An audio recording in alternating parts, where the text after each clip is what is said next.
ก็สบายดีเนาะวันนี้จะมาแนะนำวิธีการตั้งเมลวันนี้เป็นวันอาทิตย์วันที่11เดือน5 2025เนาะก่อนอื่นเลยเราต้องไปติดตั้งแอปตัวนี้เนาะ X by VPN ตัวนี้หลังจากโหลดมาแล้วนะครับเขานี้เนาะ Proxy ให้เปลี่ยนเป็น Global เนาะ Global Mode แบบนี้เนาะจากนั้นกดออกเราจะมาเข้าอยู่ที่ Gmail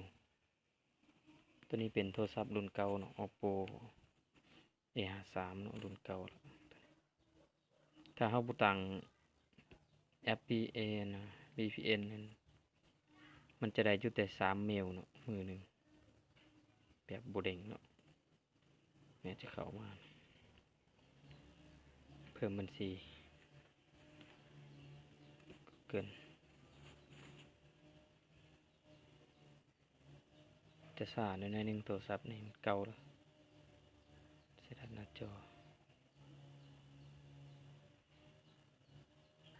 ตอนนี้ก็มาเข้า3บัญชีเนาะจะซื้อในเรื่องก็ได้ซื้อเนี่ยจะซื้อเป็นภาษา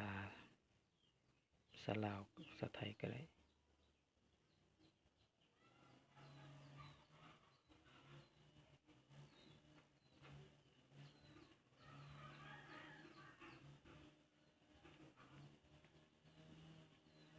วันเดือนปีใส่ในเรื่องก็ได้มั่วไป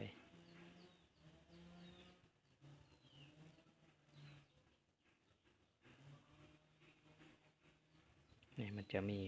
My Auto ที่เนาะจะมักตัวใดก็เลือกเอาเลยจะเอาตัวนี้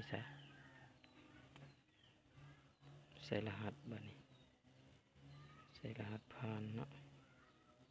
ใส่ในเด็กไรตัวนี้กดหลังจากใส่รหัสแล้วกดถัดไปเนาะจะได้แบบนี้เลยอีเมล